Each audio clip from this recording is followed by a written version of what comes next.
नमस्ते बच्चों। आज के क्लास में आपका स्वागत है। आज हम लोग क्लास 9th के लिए सोशल साइंस से सिविक्स विषय अंतर्गत अध्याय 3 संविधान निर्माण पाठ का विस्तृत अध्ययन करेंगे। इस पाठ को हम लोग 3 भाग में पढ़ेंगे। पहले भाग में संविधान क्या है, संविधान की जरूरत क्यों है, दक्षिण अफ्रीका में किस तरह से संविधान का निर्माण हुआ, इस पर चर्चा करेंगे। द्वितीय भाग में भारतीय संविधान का निर्माण, इस पर चर्चा करेंगे। और तीसरे भाग में इस पाठ के जो भी प्रश्न उत्तर हैं उसका हल करेंगे। तो आज हम लोग देखते हैं संविधान निर्माण के बारे में। बच्चों, पिछले क्लास में हम लोगों ने लोकतांत्रिक सरकार के बारे में अध्ययन किया था और इसमें हम लोग यह जानकारी प्राप्त किए थे कि लोकतांत्रिक सरकार के क्या नियम होते हैं, उसका पालन किस तरह से किया जाता है। लोकतांत्रिक सरकार में सरकार और जनता के लिए कुछ नियम होते हैं और उन नियमों को दोनों को पालन करना पड़ता है। यानी कि जो बुनियादी नियम होते हैं उस नियम को सभी लोग पालन करते हैं। आप अपने विद्यालय में भी देखते होंगे कि विद्यालय को सुचारू रूप से चलाने के लिए कुछ नियम हैं। आप विद्यालय में नामांकन कराने गए होंगे तो देखे होंगे नामांकन प्रक्रिया के लिए भी कुछ नियम हैं। तो नियम हर जगह ज़रूरत होती है और सही ढंग से किसी भी संस्था, समाज या राष्ट्र को चलाने के लिए नियम की ज़रूरत होती है जो संहिताबद्ध या लिखित रूप से होता है। तो आज हम लोग पढ़ेंगे कि संविधान क्या है और संविधान हमारे लिए क्यों जरूरी है। तो संविधान एक ऐसा लिखित दस्तावेज है जिसे देश के नागरिक स्वाभाविक रूप से मानते हैं। संविधान किसको कहेंगे? संविधान एक ऐसा लिखित दस्तावेज है जिसे देश के नागरिक स्वाभाविक रूप से मानते हैं। अब संविधान का दूसरा परिभाषा हम लोग देखें तो संविधान किसी देश का शासन जिन नियमों एवं सिद्धांतों के आधार पर चलता है उन सिद्धांतों या नियमों के संग्रह को संविधान कहा जाता है। संविधान सर्वोच्च कानून है जिसे क्षेत्र विशेष के रहने वाले लोगों के बीच आपसी संबंध तय होने के साथ साथ लोगों और सरकार के बीच संबंध भी तय होता है। अब हम लोग देखते हैं कि संविधान का निर्माण किस ढंग से होता है और संविधान क्यों जरूरी है, संविधान हमारे लिए क्यों आवश्यक है, इस पर चर्चा करते हैं। तो इसमें हम लोग सर्वप्रथम दक्षिण अफ्रीका में लोकतांत्रिक संविधान किस प्रकार बना और दक्षिण अफ्रीका में संविधान की जरूरत क्यों महसूस हुई, इस पर चर्चा करते हैं। और इसको हम लोग समझ जाएंगे तो ये स्पष्ट हो जाएगा कि संविधान की जरूरत क्यों होती है। तो दक्षिण अफ्रीका में रंग भेद की नीति थी। रंग भेद यानी कि रंग के आधार पर भेद, यानी कि रंग के आधार पर लोगों के साथ भेदभाव किया जाता था। 17वीं 18वीं शताब्दी में अंग्रेज ब्रिटेन से दक्षिण अफ्रीका गए थे व्यापार करने के उद्देश्य से, लेकिन धीरे धीरे जो है सो जिस तरह वे भारत में आए और भारत में शासन स्थापित कर लिया उसी तरह से दक्षिण अफ्रीका में भी उनका वर्चस्व स्थापित हो गया और उन्होंने शासन पर अपनी भागीदारी सुनिश्चित कर ली। लेकिन भारत से विपरीत वहाँ पर जो है सो बहुत सारे गोरे लोग वहाँ बस गए और वहाँ पर शासन चलाने लगे। वहाँ के स्थानीय लोग यानी कि दक्षिण अफ्रीका जो स्थानीय लोग थे जिन्हें काला अथवा अश्वेत कहा जाता था और अंग्रेज जो थे वह गोरा थे, यानी कि रंग उनका गोरा था जिसे श्वेत कहा जाता था, श्वेत सरकार। तो अंग्रेजों का जब आधिपत्य स्थापित हो गया तो तो स्थानीय लोगों पर वे अनेक तरह से जुल्म करने लगे। उनके साथ रंग के आधार पर भेदभाव किया जाता था।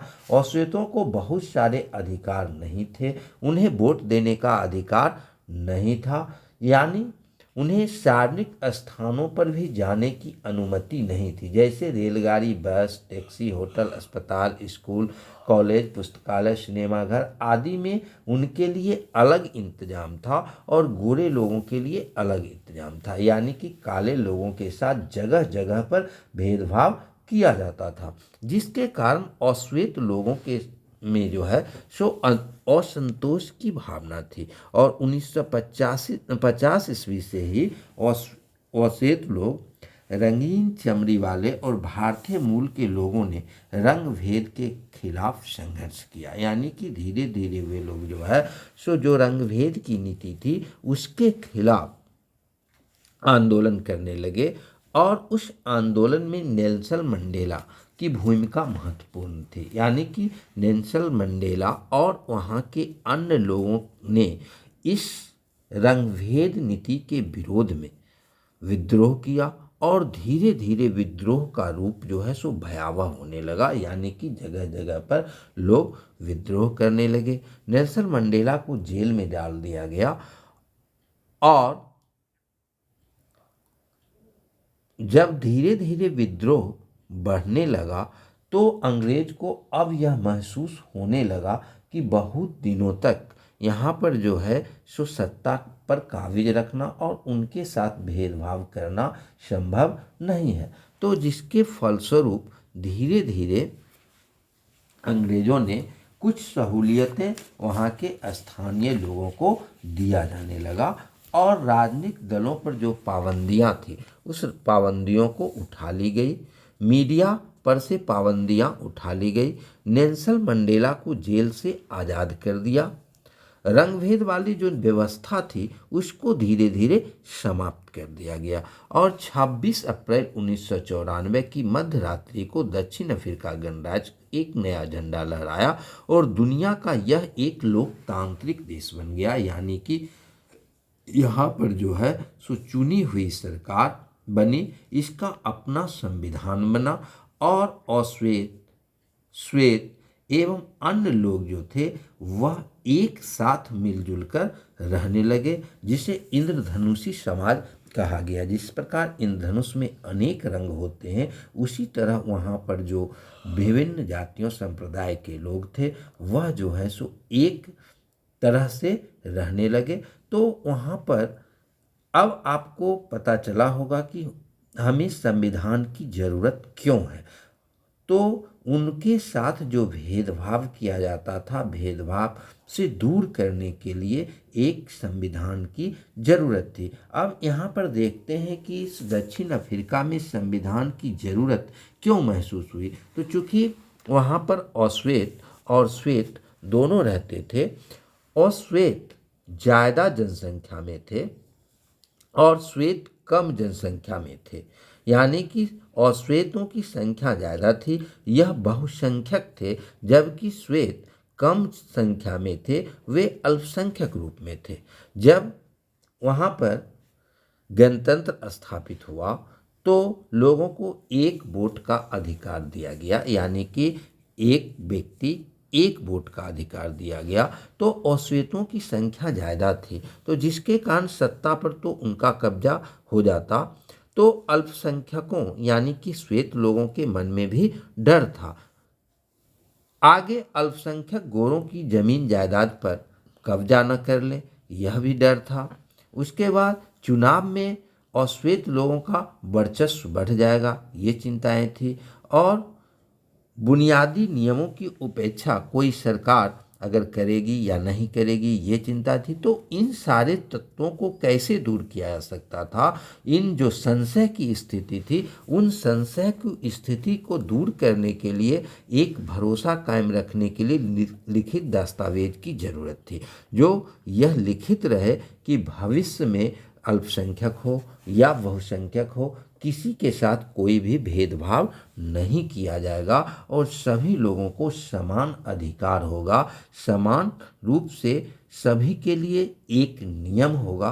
तो इसके लिए एक दस्तावेज की ज़रूरत थी, एक ऐसी किताब की ज़रूरत थी जो किसी भी देश में रहने वाले सभी लोगों के लिए सामूहिक रूप से मान्य हो। तो इसके लिए वहाँ के लोगों ने मिल बैठकर जो है सो एक दस्तावेज बनाया। चूँकि अल्पसंख्यक और बहुसंख्यक का मामला था तो यह बात आया कि कोई भी सरकार भविष्य में जो है सो बुनियादी तत्वों को, यानी कि संविधान के जो बुनियादी तत्व हैं उसको बदल नहीं पाएंगे और सभी लोग जो है सो एक तरह से काम करेंगे। तो इसलिए वहाँ पर जो है सो संविधान की आवश्यकता महसूस हुई और संविधान लिखित रूप में आया। तो हम कहेंगे संविधान लिखित नियमों की ऐसी किताब है जो किसी देश में रहने वाले सभी लोगों को सामूहिक रूप से उसके मानते हैं। अब हम लोग देखते हैं कि संविधान के कार्य क्या हैं, क्या क्या संविधान के कार्य हो सकते हैं।